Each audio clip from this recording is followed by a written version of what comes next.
Okay, Mark, this video is for you, buddy. I'm your camping on the streets. It's Dave at Fret's RV. Shouterton, PA. I'm doing a demo video here for my friend Mark here who bought this ROCKWOOD. Beautiful trailer. All right, we're going to go over the front here. Your front is your power jack. Lighting for when you're going in and out of campsites. Up and down with your power jack. If for some reason it failed, your redundant backup is right here. You use the crank that's inside the cabinet, and you can actually crank it down by hand if you wanted to. Your propane bottles are up here. They have a regulator in between.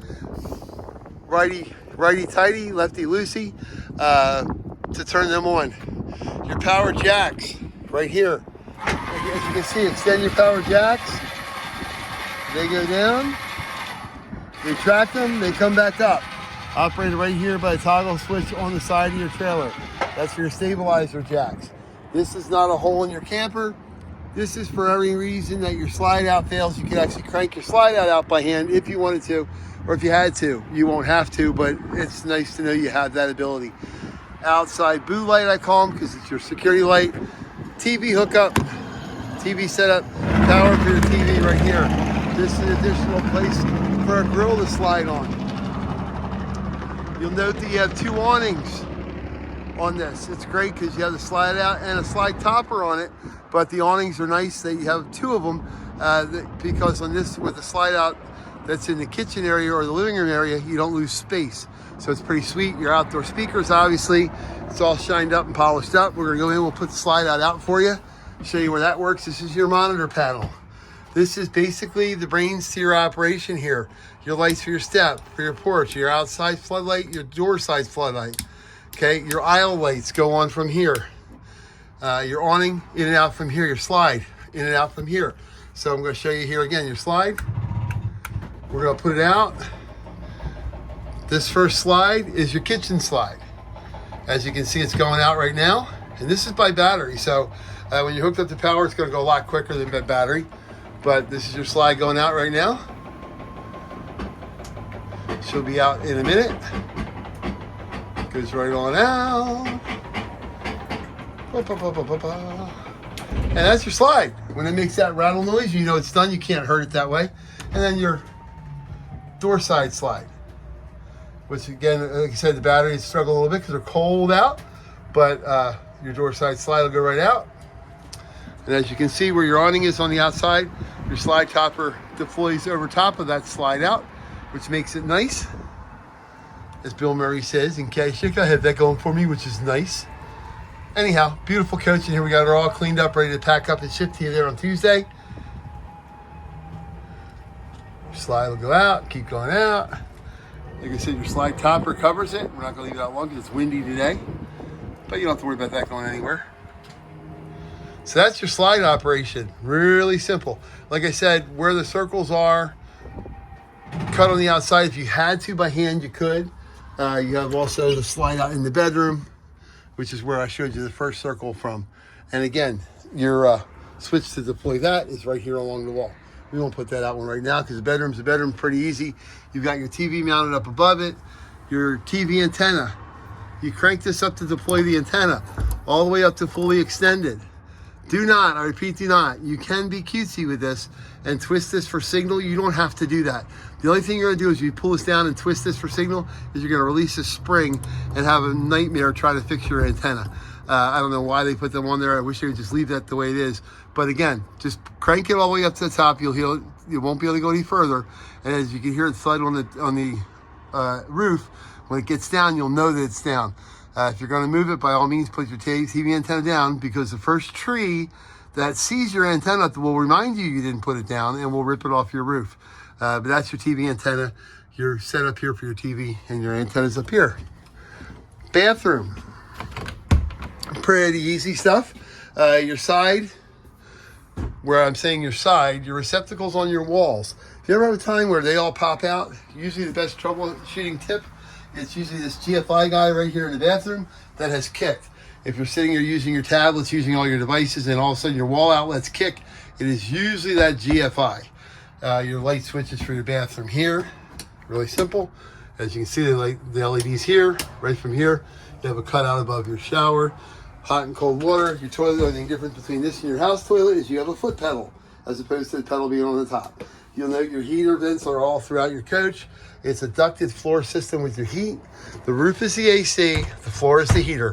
Hot air rises. So your thermostat here. Again, this is for your slide out in and out for your bedroom, your slide for your kitchen, your slide for your living room. Okay, you have 3 slides on this. Water heater. You can operate your water heater specifically off of your DSI, which is right here, boom, just like that. It's gonna run off of electric, unless of course you're not hooked up to electric, then it's gonna do it to gas. You have a tank heater as well with your thermal package in this. This is a heat pad that's gonna keep your holding tanks warm, so you can use this all year round. I still would not go ice fishing in Manitoba with it, but it does keep your stuff from freezing up. Your water pump, the only time you're gonna use your water pump is when you're drawing water out of your freshwater tank, which you're generally not going to use. If you're parked at a campsite or at a campground or even at a property with water coming into your side of your trailer, you've already got plumbing. You're just the water's going to go right freely flow from the spigot. If you fill your onboard water tank and you're out in the boonies with no water hookups at all, then you're going to use your water pump to build pressure and to draw it up out of that tank. Your monitor panel, battery, your fresh water blank, obviously, black water, and your gray water. Gray water is just your runoff in your sink, your shower. The black water is your toilet. Always let this black water get to this 2/3 moniker before you're going to unload that. Reason being, it's going to create a vacuum and suck everything out of your tank. If you hit your release valve every time you get to a quarter tank with your black tank, you're going to have residual backup, and you're going to have toilet paper, and you're going to have sediment, and you don't want that. All right, so make it nice, have a nice vacuum and get everything out of there. Again, GFI protected wall outlet. If your wall outlets kick again, this is another place you can check your GFI. Generally, if you have a problem with your outlets in the camper, they're the GFI related. Your CO2 detector is down here on the wall. Can't really do anything about that. That is your carbon monoxide detector. It's a safety feature, cannot be disabled. So if you're going to leave this in storage for any amount of time, disconnect the battery cable so that little sucker does not suck up all your battery life. All your light switches for your panels are here throughout your coach. As you can see, everything operates right from here. Absolutely awesome. Hot and cold water from your sink. Once you have your hot water heater on, when you hook that water up to the outside hose, which I'll show you where that is, it's called City Water Connection. That is going to be your hose coming into your coach. That gives you water everywhere in your unit. That first 6 gallons is going to go to your hot water heater. Make sure there's water in that water heater before you fire up this switch for your water heater over on the monitor panel, or you will burn it up. You do not want to do that. If you have any questions about that, just call me. Okay? Your refrigerator, really simply put, there's an automatic switch on an auto, as you can see, and there's gas. Very infrequently are you ever going to run it off of gas. You can run it off of gas if you want, but I would run it off of auto most times. Why? It works more efficiently off of electric. It's going to choose to work off of electric, and when it's on automatic, if you have no electric power, it's automatically going to switch to gas. So there's no point to have it on gas very often. So you can run it down the highway, run it with gas if you want. If the gas is not open, the propane line's not open, your check light's gonna flash. I have it open right now, but your check light's gonna flash. But again, when you're not using it, turn it off. It's a heat absorption unit, meaning it takes the hot air out as opposed to blowing cold air in with a compressor. I would come out hours and hours before you're gonna pack up anything, let it get cooled down, and then load your refrigerator. If you load it first and then turn it on, you're gonna get wherever you're at, everything's gonna be warm. So don't do that. Again, your living room is your living room. This couch deploys out as a sofa as well. This is how it packs up tight for going down the highway. All your lighting is up above. Your fireplace, I don't have it hooked up to electric right now. You do require electric for that. Has your on button right here. You have several switches for the the colors and the pretty lights that you can run it just by that itself. And it also kicks out 5,000 BTUs of heat. There's 10 settings for that. You have your TV in it here. You have your stereo system, your speakers. You have 4 speakers inside, 2 outside. If you're watching a loud movie inside, you want to turn your outdoor speakers off, obviously. Again, your awning. This is for your living room awning right here.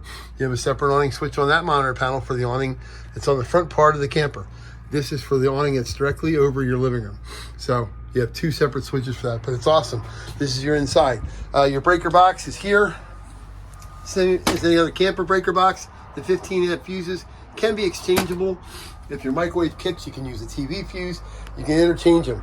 The only one that can't be on there is your 25 amp one for your air conditioning. You must have those. It would suck to have no air conditioning just because the fuse kick. They don't kick frequently, but they do sometimes. So I would take extra. If I'm my go camping kit, as I call it, I would take extra fuses. So let's go around the outside real quick and we'll get this done for you, buddy. It'll be down to your house. Like I said, if you have any questions, any problems, you can always call me and I will get right with you with anything you need.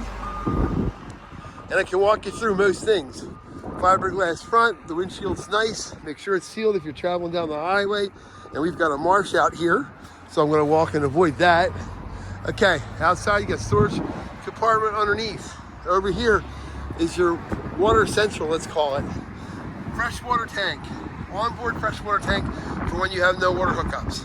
Your outdoor shower, hot and cold water. Your city water connection, this is what you're gonna use most times when you have an incoming flow from an out source. A regular, 25-foot non-toxic hose would work. Your antifreeze outlet is right here. You have a bypass, and this is your friend. That's your black tank flush. What that does is when your black tank builds up residual grime and gook in there, toilet paper, feces, you hook your water hose up to that and it washes it out like a car wash. Hot water heater out here. Your furnace vent right here. Hot water heater. Like I said, make sure there's 6 gallon water in here first.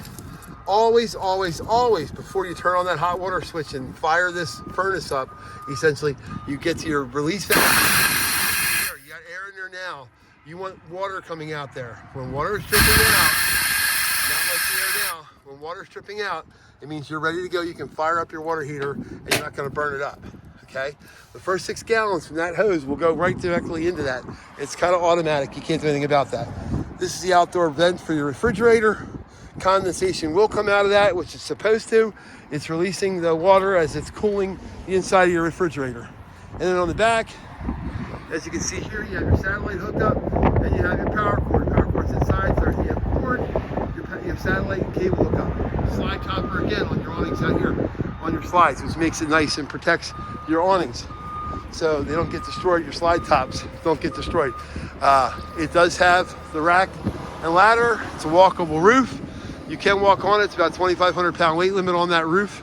And you got all your frameless windows. But this is basically your girl.